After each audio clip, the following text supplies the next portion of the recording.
ہمارے پاس جب لوگ آتے ہیں اور وہ داخل طریقت ہوتے ہیں تو ہم جو بنیادی چیزیں ان کو بتاتے ہیں تو ان میں سے ایک چیز یہ لازمی بتاتے ہیں کہ رزق پاک نہیں ہوگا تو باطن روشن نہیں ہوگا. یہ بنیادی بات ہے.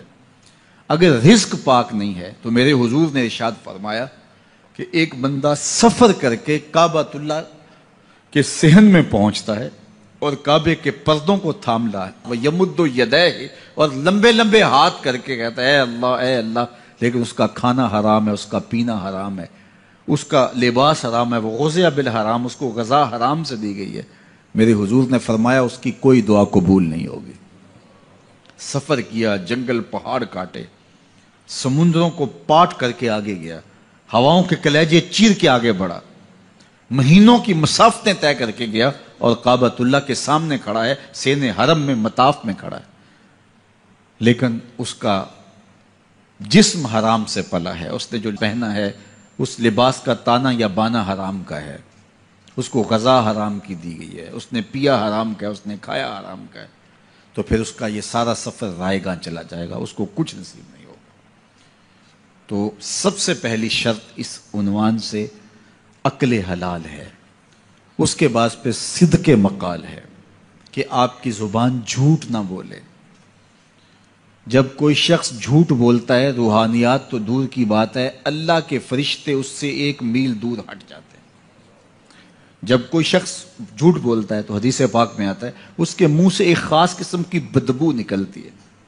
اس بدبو کو ہم نہیں سونگھ پاتے لیکن فرشتے سونگھ لیتے ہیں, چونکہ فرشتے انتہائی حساس مخلوق ہے, اور وہ جھوٹ کی وجہ سے نکلنے والی بدبو کو سونگھتے ہیں. اللہ نے حضرت امام اعظم امام ابو حنیفہ رضی اللہ تعالیٰ عنہ کو یہ بصیرت عطا کی تھی اور یہ باطنی نظر بخشی تھی کہ جب کوئی شخص وضو کرتا تھا تو اس کے وضو کے پانی سے پہچان لیتے تھے کہ یہ کس گناہ کا مجرم ہے.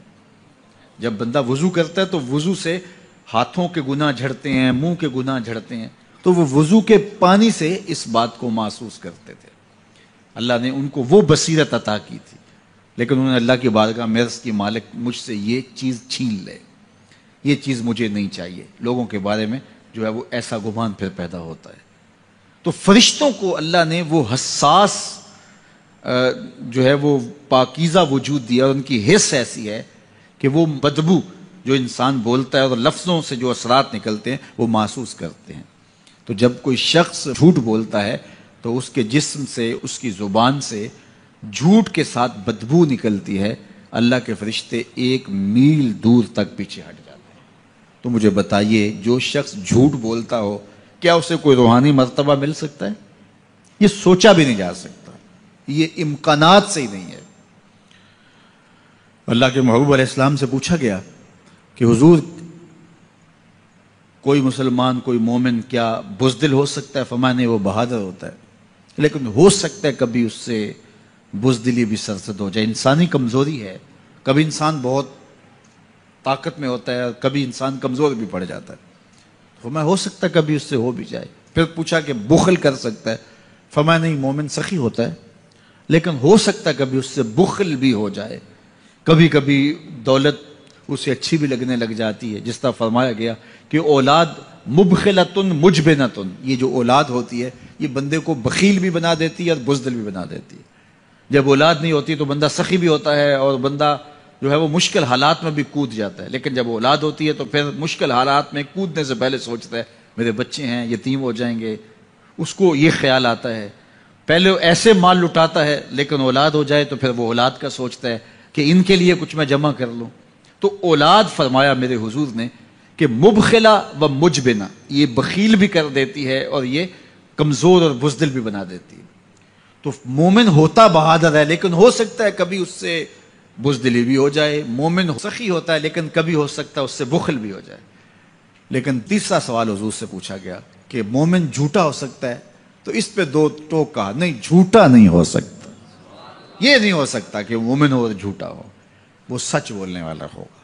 تو عقل حلال اور صدق مقال, یہ 2 خوبیاں جو ہیں یہ اہل اللہ کا طغہ امتیاز ہے, اور یہ مجھے اور آپ کو اختیار کرنی چاہیے. حضرت خلیل اللہ جب وادی غیر ذی زرع میں سیدہ ہاجرہ اور ان کے معصوم نونہال کو چھوڑ کر کے جانے لگے.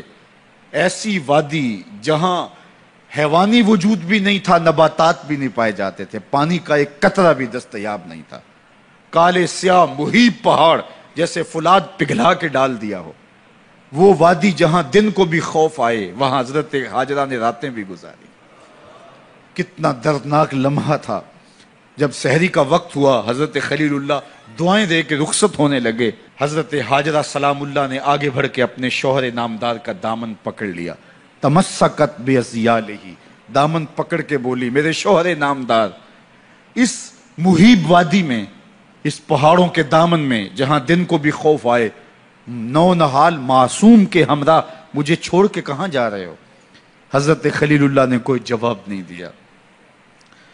پھر قدم اٹھایا تو زوجہ نے پھر دامن پکڑا، پھر وہی سوال، پھر کوئی جواب نہیں آیا. تیسری مرتبہ دامن پکڑا، خلیل اللہ کی جانب سے کوئی جواب نہیں آیا. تو خاتون خود بولی، کیا اللہ کا حکم تو نہیں؟ تو حضرت خلیل اللہ نے کہا، نعم، ہاں اسی کا حکم ہے. حضرت ہاجرہ نے دامن چھوڑ دیا، کہا جائیے، خیر سے جائیے، اگر اس کا حکم ہے وہ ہمیں ضائع نہیں ہونے دے گا. جہاں دن نہیں گزارے جا سکتے تھے، پھر اس خاتون نے وہاں راتیں بھی کاٹی. وہ وادی جس میں وحشت بھی قدم رکھتی تھی ڈر ڈر کے، جہاں پھرتے تھے آوارہ تھپیڑے بادے سر سر کے، جہاں پر گھاس اگتی ہے، جہاں نہ پھول کھلتے ہیں، مگر وہ سرزمین ہے آسماں بھی جھک کے ملتے ہیں. اپنی پاک باز بیوی اور نونہال بیٹے کو چھوڑ کے حضرت خلیل اللہ دعائیں دے کے رخصت ہو گئے. تھوڑا سا توشہ تھا، 2-1 دن کے بعد ختم ہو گیا. پھر ماں کی چھاتی سے دودھ بھی خشک ہو گیا. نونہال پیاس سے تڑپنے لگا. ماں تو پھر ماں ہوتی ہے. تڑپتی ہوئی ممتا کا دل بے قرار ہوا. ایک پتھر کے سائے میں معصوم اسماعیل علیہ السلام کو لٹایا اور پانی کی تلاش میں جبل صفا پہ چڑھی. اطراف میں آسمانوں کی طرف دیکھا، کہیں کوئی پرندے اڑتے دکھائی دیں اور پانی کا نشان ملے اور میں وہاں سے بیٹے کے لیے 2 بوند لے آؤں، لیکن کچھ دکھائی نہیں دیا. تا حد نظر پھیلا ہوا آسمان ہی آسمان ہے اور پہاڑ ہی پہاڑ نیچے دکھائی دیتے ہیں. پھر مروہ پہ آئیں. درمیان میں نشیبی جگہ تھی، وہاں بیٹے کا من موہنا چہرہ دکھائی نہیں دیتا تھا. دوڑ کے گزری اور جا کے صفا پہ گھوم کے دیکھا، کچھ نظر نہیں آیا. ادھر بھی دیکھ لیا، ادھر بھی دیکھ لیا، لیکن ماں تھی. پھر دوبارہ صفا پہ آئی، صفا پہ دیکھا، کچھ دکھائی نہیں دیا. پھر تڑپ کے مروہ پہ آئیں، وہاں پھر دیکھا، کچھ دکھائی نہیں دیا. پھر صفا پہ آئی، کبھی صفا پہ کبھی مروہ پہ. تڑپتی ہوئی ماں کی ممتا، بے قرار دل. ادھر پانی کی پیاس سے تڑپتا ہوا معصوم اسماعیل پتھر کی اوٹ میں. درمیان سے ماں گزرتی ہے تو بھاگ کے گزرتی ہے کہ بیٹے کا من مونا چہرہ بھی نگاہوں کے سامنے رہے. ذرا منظر تو دیکھو کتنا دل آویز ہے. اللہ اکبر. سینوں میں پتے پانی ہو جائیں، پتھر بھی ہو تو پگھل جائے اس زہرہ گداز داستان سے، لیکن اللہ پر توکل اور ماں کی بے قراریاں، کبھی صفا پہ کبھی مروہ پہ، زبان پہ شکایت نہیں ہے. پھر جب مروہ پہ پہنچتی ہیں، 7 چکر مکمل ہو گئے، تو ادھر کیا دیکھا کہ معصوم اسماعیل ایڑیاں رگڑ رہا ہے. ماں کا دل ڈولنے لگا کہ بیٹا آخری لمحوں میں. دوڑی کہ بیٹے کو جا کے اپنی چھاتی سے چمٹاؤں، ہو سکتا ہے 2 قطرے دودھ کے اس کی زندگی کی آس بندھا دیں. تو ماں دوڑتی ہوئی آئی، لیکن جب قریب آئی تو منظر بدلا ہوا تھا. معصوم کی ایڑیوں کے رگڑنے سے تازہ چشمہ پھوٹ رہا ہے. پانی ہے کہ بے قابو ہونا چاہ رہا ہے. آگے بڑھی، جلدی جلدی مٹی کی منڈھیری کرتے ہوئے کہا، زم زم، رک جا رک جا. اللہ اکبر. ہاجرہ سلام اللہ علیہا نے حضرت اسماعیل کی محبت اور اپنے رب پر توکل کی انوکھی اور البیلی داستان رقم کی. کہا، ہاجرہ تو نے بھی حد کر دی، لیکن قیامت تک تیری راہوں کو بھی جلوہ گاہ بنا دیں گے. یہاں نبی بھی دوڑیں گے، ولی بھی دوڑیں گے، غوث بھی دوڑیں گے، کتب اور ابدال بھی دوڑیں گے، شہنشاہ بھی دوڑیں گے، کج کلا بھی دوڑیں گے. یہ دوڑنا ہم عبادت بنا دیں گے، حتیٰ کہ امام الانبیاء بھی ان راہوں کی سائی کرتے رہے. عجیب رنگ، عجیب منظر اور عجیب کیف کا عالم. اچھا، یہاں رک کے ایک بات کرنا چاہوں گا. اگر آپ کی توجہ ہو، جہاں حضرت ہاجرہ دوڑیں اور ان کے مبارک قدم وہاں لگے اور لگ کے ہٹ گئے، عارضی نسبت ہے، مستقل نسبت نہیں ہے. جہاں ان کے قدم لگ کے ہٹ گئے وہ جگہ تو جلوہ گاہ بن گئی، اور جہاں حضور خود جلوہ فرما ہیں وہ گنبد خضرا جلوہ گاہ کیوں نہیں ہو سکتا ہے؟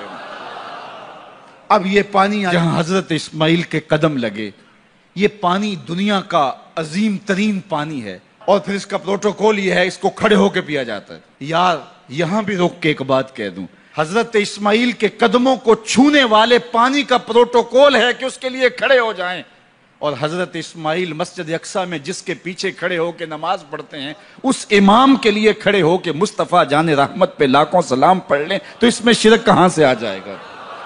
تو یہ تکریم ہے، یہ عزت ہے اس پانی کی کہ اس نے حضرت ذبیح اللہ کے قدم چھوئے ہیں۔ تو یہ سارا حج اللہ اکبر ہمیں ہمارے ماضی سے جوڑتا ہے۔